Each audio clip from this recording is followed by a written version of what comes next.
Well, the title is Stick by Stick, and it has to do with birds and nest building. That's kind of what my focus is, so I was trying to think of bird jokes. And here's the one I came up with. It was about an old sea captain, and he had a wooden leg and a hook for a hand and an eye patch over one eye. And a young man was asking him about how he got his injuries, and he said, "Oh, lad, it was a big sea battle at sea, and a cannonball came firing across the deck and took off my leg.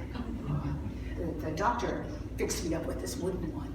So the boy said, "Well, how'd you lose your hand?" He said, "Same battle, lad. The pirates, they boarded the boat, and nothing at all. He pulled out his cutlass and he just chopped that hand right off. But the doctor fixed me up with this hook then, you see."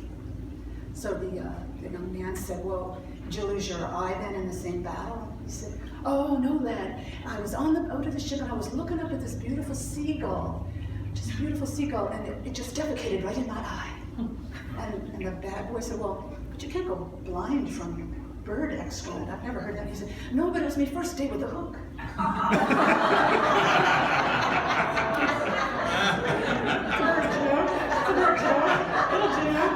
All right. Getting too critical about jokes here.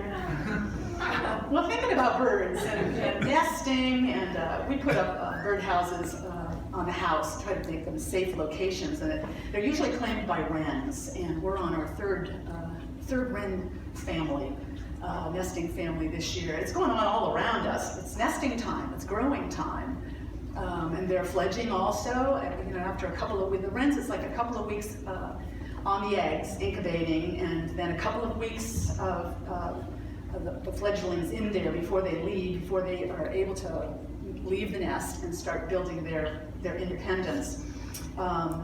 But it's a kind of an amazing growth process going on all around us right now. Some of you maybe have some bird nests around where you live, and it's fascinating to watch them.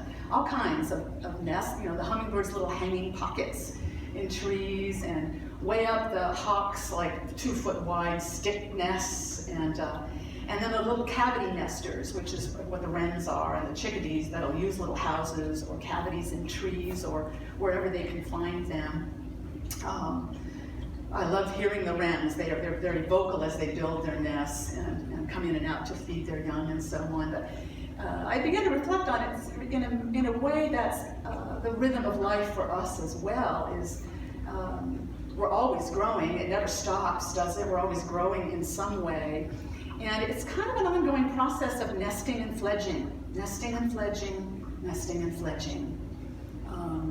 The rhythm of our lives. There are times when we're gathering up our resources, we're finding a place to grow in and what we can grow on, just the way the birds do. It's all provided for us. We just have to kind of gather it in, make our choices, what's going to nourish us in this growing time. That's kind of a nesting time. And then there are times when it's like, no, I need to stretch out. I need to stretch my abilities, my capabilities. I need to leave the nest and try some new things. And that can be as a young adult, or it could be moving into retirement years. Wherever it is in our lives, sometimes it's nesting time, sometimes it's really more fledging time. So I kind of was thinking about principles of nesting and fledging and how that applies to our growth process. So here's a few I came up with. First of all, nests are selected and built carefully. Very God-guided process, very instinctive or intuitive, maybe in our human way, but a very careful process.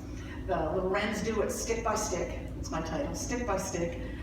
It's fun if you ever watch them building their nest. They find these little sticks and try to get them in that hole, and usually a lot of them fall. There's a pile of ones they couldn't get in the hole, too big, try to get them in there, but they're very diligent and patient.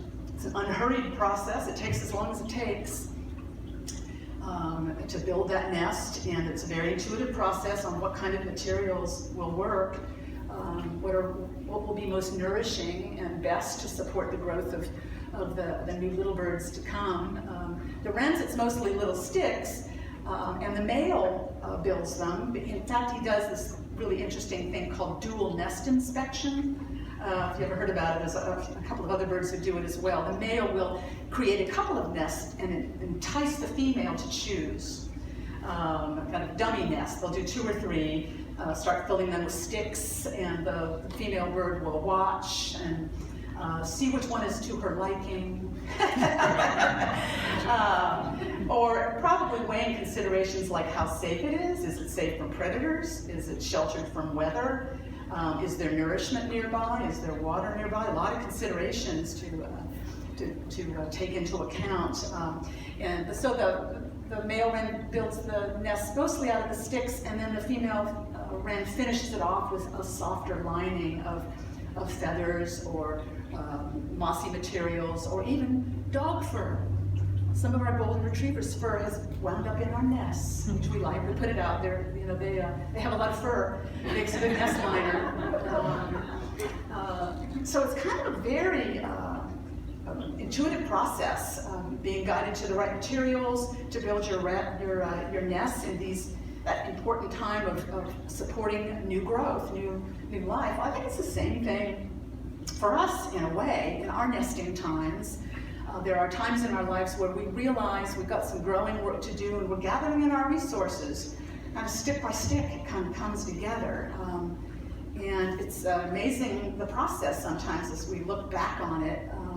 There's definitely the hand of God in it. There's some surprising guidance at work. I was thinking of, for instance, right after college, I had this desire to live in a big city. I lived in small towns my whole life, a little small town in northern Ohio. Went to college in a small town in southern Ohio called Athens.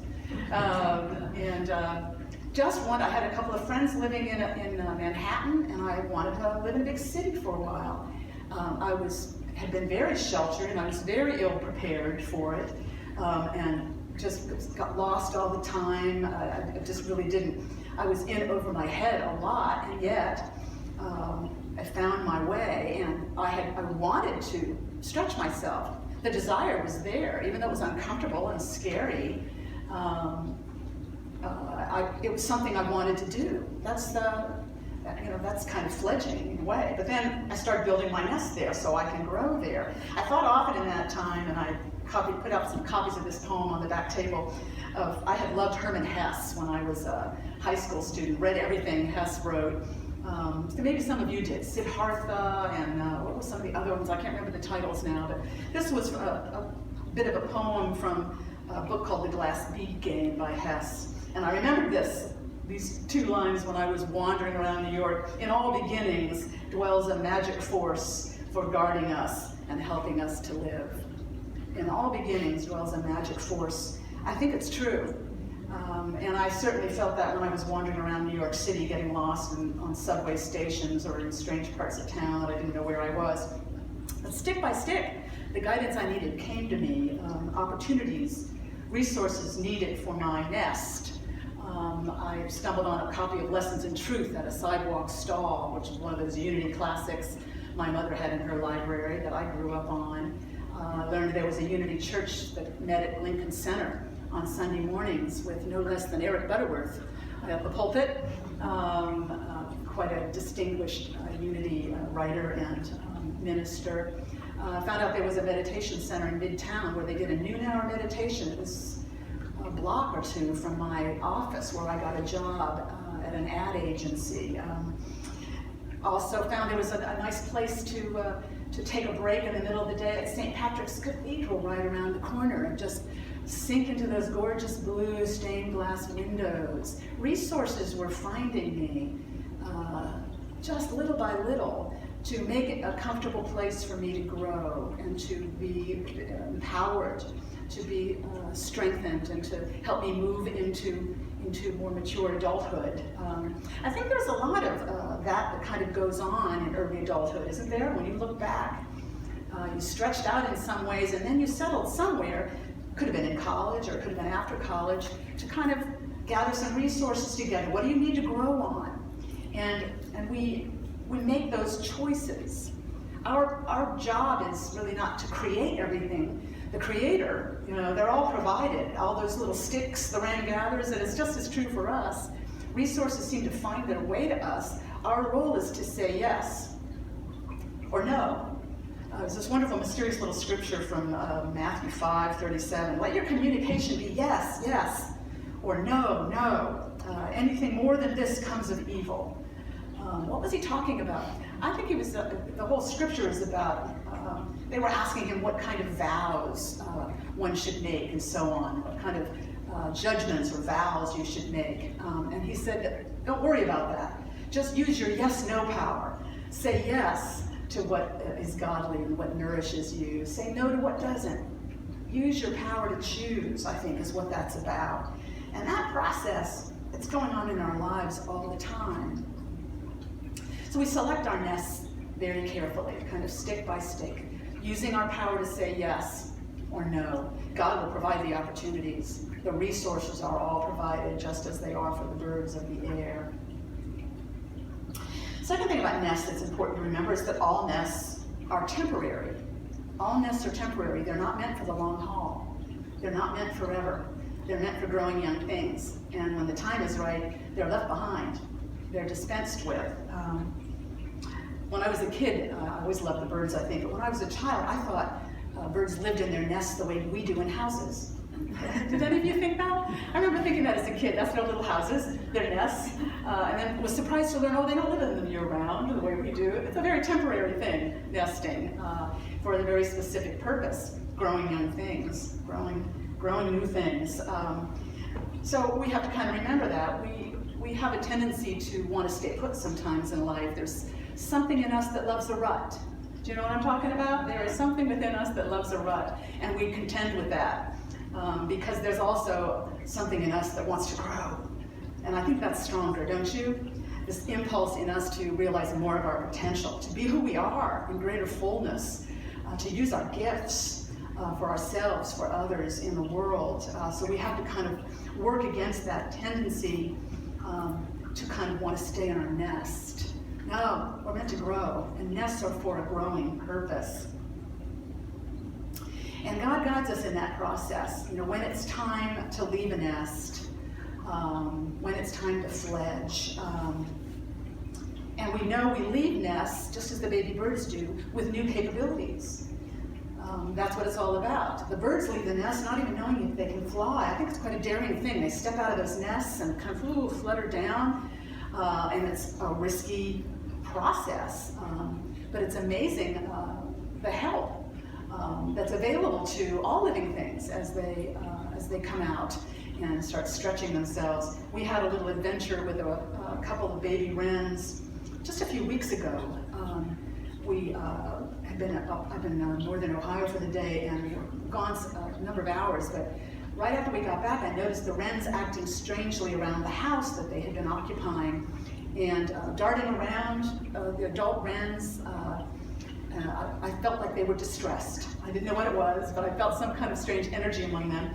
And then I started hearing this chittering from what seemed like the ground in the corner of the yard, and called Joe, and on further listening and looking and paying attention, we discovered there's a kind of a drain pipe that went down about this far that used to go to a pipe that took our drain-off water out to the street, but we discontinued that when we put the screen porch on or something like that. So it was just, there wasn't a cap on it. It went down about like this, and a drain pipe went out over it, so there was only a gap over the opening to that hole about like this, but somehow 2 baby wrens got in it and couldn't get out.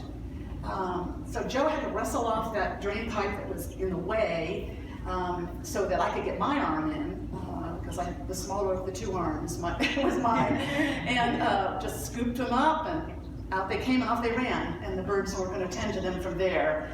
And we figure it must have not been too long or they would have been in more trouble. It must have just happened a couple of hours maybe before we got home or something. It was in the evening. Birds are very careful about the time they pick to let the birds out. It's not at midday when there's a lot of other bird traffic. They try to pick a quiet moment because they know it's risky. But amazing help arrived. Us. Who could figure that out? But in fact, that happens a lot in our adventures of fledging and moving out, stretching out. I was remembering how in my New York City year there, the amazing help I got. I would get lost wandering around the city, and I can't tell you how many times somebody kind said, "Oh, well, you need to be over on, such and such a street, I'll walk you there. You know, if somebody would walk me around a corner and point to the place or where the subway station was, this is the wrong one for you, you need to be on this one. Perfect strangers kind of coming to my aid. Has a perfect stranger ever come to your aid? It happens a lot, an amazing amount. Or you just happen to hear a word, or that book on the shelf that just seems to have been meant for you, like that Lessons in Truth copy. Amazing aid seems to find us in our time of growing. I think Hesse was right. There's a magic force in all beginnings that's with us and guiding us, because we're meant to grow. We're meant to grow, and the universe supports that growth. And our job is to say yes to it and go with it. And I think we know that. All growing beings, I think, have a kind of confidence. That's why we can step out and move off to New York City or do whatever it is in those times when we feel that impulse to fledge, to move out. There's a confidence, what I need is going to be provided. And it will be. And it will be, again and again. I was thinking of this in my life and in friends' lives, that how cyclical this process is of nesting and fledging as we do our growing work at all stages of life. I was thinking about our good friend Keith, who we had to say goodbye to recently, but a friend for many, many years. And of the time when he first found his way to a Unity Church, and what a growing time that must have been. Some of you, I'm smiling, you, Keith, as well. He lived in the Delaware area for some years and was working as a stonemason. And in that era, stonemason by day and reading his spiritual literature by night. And in the course of one of his stonemason jobs, which he was always very artistic with, he was doing some patio work for a lovely elder woman here, a very wise woman named Joanna Burns here in Delaware. And while he worked on her patio, they talked. And they talked about God, and they talked about meditation, and they talked about reincarnation, and they talked about souls, and they talked about Edgar Cayce, who Keith was a big fan of. And they talked, and Joanna said, "You must come to my Unity Church in Columbus. I think you would like it there. I think you would resonate with that." And Keith said, "Yes." He said, "Yes. Yes, yes." He used his power to choose. And he went, and then he found out there was a choir there, and they were starting a gospel choir. And he said, "Yes, I will join that choir." And somebody said, "You should play your guitar. We're having a coffee house. You should play and sing more." And he said, "Yes, yes." Stick by stick, kind of building this growing nest there in this new place. And then somebody said, "Why don't we start a quartet?" And with Joe and Joanne and Sally, "Yeah, let's start this quartet. We'll call it In Spirit." And he said, "Yes, yes." "And we'll do a CD. You want to do a CD?" "Yes." We build it stick by stick. These things come together. It's amazing. And he found himself doing music and singing in choirs and singing at local events and studying and acting. There was even some theater work in there. And this community of friends and fellow seekers became this growing nest for a time, for some years, until the impulse came in the retirement years, somewhere in the mid to late 60s, I guess, to stretch out in a new way, move north to the lake, build a new community there, service opportunities there. He became very involved in a service org that cleans up the beaches up there.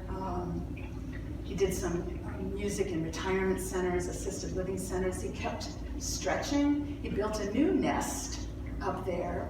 And the solo CD work came after that, the amazing songwriting he did that were like songs to God. He was really a modern day psalmist, I realized. And that was all just ahead after that. We fledge, we nest, and our role is to say, "Yes, this looks like a good resource for me. I can grow on this." Or, "No, that's not who I am. That's not going to support my growth right now." "Yes, this is." And we kind of build our nest that way until it's time to fledge a little bit, and then we're willing to let that one go because we know the universe is going to support us as we stretch out and learn to fly more, just like the birds do. I say yes to divine guidance, and I grow into my fullness. That's my affirmation for this week. Let me say it again. I say yes to divine guidance, and I grow into my fullness. Would you like to join me in that? I say yes to divine guidance, and I grow into my fullness. Let's take that into prayer for a moment and affirm that within, in our minds, in our hearts, this intention to become all that's possible for us to become, guided by God in us. The resources, the opportunities, the doors that open before us, the guides and mentors that are presented to us. It's a rich and a generous universe, and everything to support our growth is provided as we say yes. I can grow on that, and I will, and I am grateful. So it is. Amen.